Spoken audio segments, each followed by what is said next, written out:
trucks hauled away brand new RVs across the Midwest throughout 2024 and into 2025. Not repos from buyers who couldn't pay. Repos from dealers who couldn't survive. Banks foreclosed on family businesses that made it through 2008 but couldn't make it through 2024.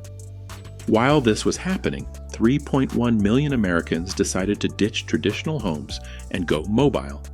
This is the story of an industry that built for a vacation but got a revolution instead.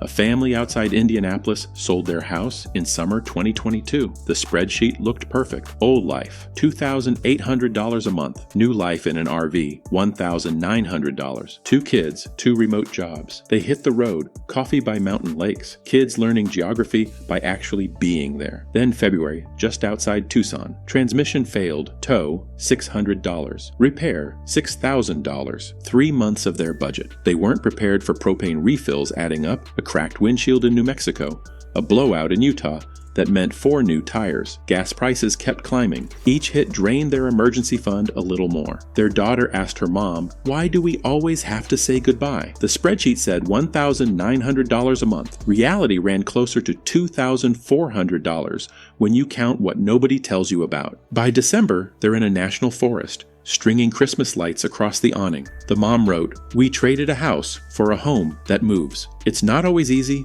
but it's ours." They're part of 3.1 million Americans now living full-time in RVs and vans. That number jumped 63% in just a few years. Some cashed out at the peak of the housing market. Others got priced out of rent and saw an RV as the last option before homelessness. Spring 2020 changed everything. RV dealerships that normally took months to clear inventory sold out in days. Airports closed, hotels shut down. Everyone wanted their own mobile shelter. A family in Oregon bought a used trailer site unseen, paying $8,000 over asking just to get on the road. In Elkhart, Indiana, where 86% of North American RVs are built, factories went from 1 shift to 3 almost overnight. 2021 set a record, 600,240 new RVs shipped, nearly 40% higher than before the pandemic. A mid-range Class C motorhome that cost $85,000 in 2019 was fetching $120,000 by 2021. Yellowstone posted no vacancy for the first time anyone could remember. Dealers ordered units 12 months in advance and sold everyone the day it arrived. One dealer told an industry publication they had waiting lists for used trailers. Manufacturers kept hiring. Suppliers couldn't deliver refrigerators and air conditioners fast enough. Everyone thought this was the new normal. By late 2022, dealer lots were packed. Units kept arriving because contracts were already signed. Nobody questioned it. Why would they?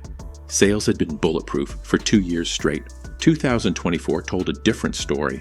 The industry shipped 333,733 units, up 6.6% from 2023. But retail sales dropped 10.2%. Travel trailers were up 17.4%, but nobody was buying motorhomes. Class A dropped 32%. Class B camper vans fell 32%. Class C models declined 17%. The industry was building what buyers didn't want. Most people don't know dealers don't own the RVs on their lots. They borrow money through floor plan lending, paying monthly interest until a unit sells. In 2020, interest rates were around 3.75%. By 2024, many dealers were paying 7.5 to 9%. On a $100,000 motorhome, that's thousands in extra annual cost. When you're sitting on 100 unsold units, the monthly interest bill hits 6 figures. Floor plan agreements usually include a 90-day rule. If an RV doesn't sell in 3 months, the dealer owes a curtailment payment, typically 10 to 20% of the loan principal. Miss that and the lender freezes your credit line or demands full repayment. Throughout 2024, more units crossed that 90-day threshold.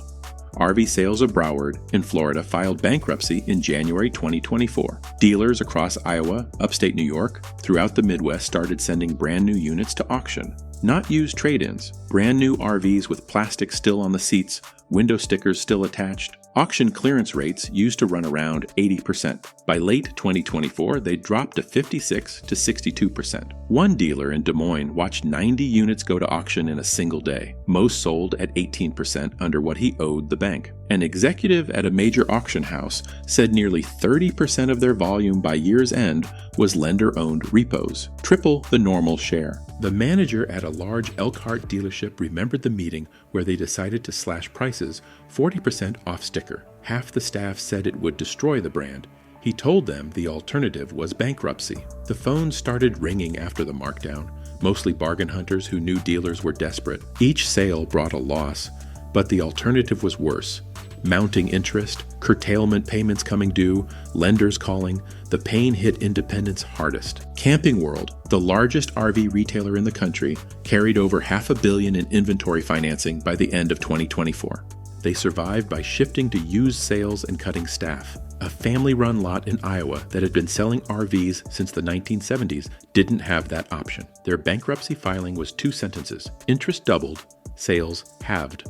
Lenders started pulling credit lines in mid-2024. Banks accelerated curtailment schedules, raised liquidity requirements. Some cut off dealers entirely if inventory aged past 90 days. By fall, trucks hauling repossessed RVs became common on highways out of Iowa and upstate New York. Every forced sale pushed wholesale values lower, which trapped the next dealer in line. The median age of RV owners dropped from 53 in 2021 to 49 by 2024. First-time buyers now make up 36% of the market. 30% identify as Hispanic American, African American, Asian American, or LGBTQ. 43% travel with kids under 18. This isn't retirees and Winnebagos anymore. Social media shows sunrise yoga and campfire dinners. What it doesn't show are the sponsorship contracts requiring influencers to only mention approved lenders and never discuss major repairs. One full-time RVer said in an interview, "We're done living someone else's script. No mortgage, no boundaries." His story pulled millions of views. The transmission failure in Tucson didn't make it into his feed. As of 2022, the most recent comprehensive data, 3.1 million Americans were living full-time in vans, RVs, and motorized homes. That's 63% higher than just a few years earlier. The trend accelerated through 2024 as housing costs kept climbing and remote work became standard. Some sold homes at peak prices and cashed out. Others were renters who got priced out and saw an RV as the only alternative. The math looked appealing on paper. Trade a $2,800 mortgage for $1,900 in RV costs. Reality was less clean. That $6,000 transmission repair, gas prices that spiked without warning, campground fees that kept rising, propane refills, tire blowouts, cracked windshields. The family from Indianapolis isn't unique. Thousands ran the same calculation and made the same leap. Some found exactly what they were looking for. Others found out the hard way that Instagram and reality are 2 different things. Elkhart, Indiana, built its economy on RV manufacturing. Parts of Arizona did the same. County budget officers started reporting shortfalls between $8 and $27 million beginning in 2021. Property tax revenue disappeared as residents went mobile. One treasurer told a reporter, "We built our budgets assuming people stay put. They don't anymore." One treasurer told a reporter, "We built our budgets assuming people stay put. They don't anymore." Libraries cut hours. School districts trimmed bus routes. Fire departments staggered shifts. The tax base was literally driving away, and there was no easy way to replace it. In city council meetings from San Diego to Bend, homeowners demanded restrictions on overnight RV parking. Advocates warned that bans would push families into homelessness. Police logged complaints about crowded lots and trash. Campground owners couldn't expand fast enough to meet demand.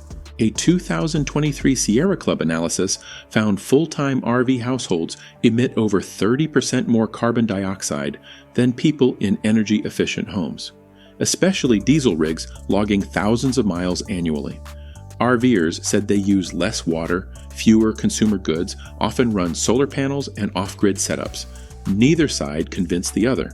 By late 2024, dealers were paying double the interest they'd paid 4 years earlier while sitting on twice the inventory. Lenders foreclosed on businesses that survived the 2008 recession. Auction houses moved brand new units at 20% losses. And 3.1 million Americans were redefining what home means, most under 50, many with kids. The industry shipped more units in 2024 than 2023. The units weren't selling. The people who want to live in RVs full-time aren't the customers the industry designed for. Vacation buyers want luxury features and bigger rigs.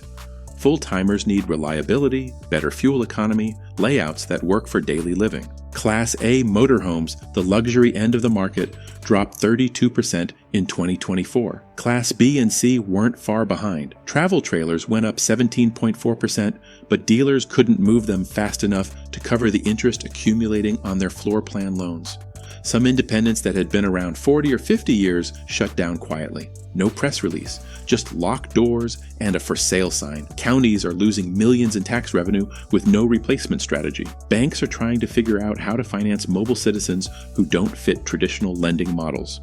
Cities are passing ordinances about where people can park. The infrastructure for a mobile population doesn't exist yet, and nobody seems to know who should build it or how to pay for it.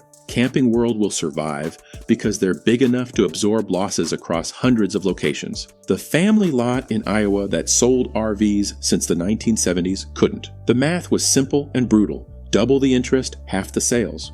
If you're thinking about buying an RV right now, you can find deals. Dealers are desperate to move inventory before the next curtailment payment comes due. 40% off isn't unusual. Some are going even deeper just to get units off the lot. But understand what you're walking into.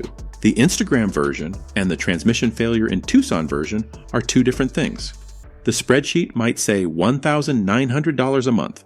Factor in repairs, rising gas prices, campground fees that keep climbing, and you're looking at something closer to $2,400 or $2,500. Some months more when something breaks.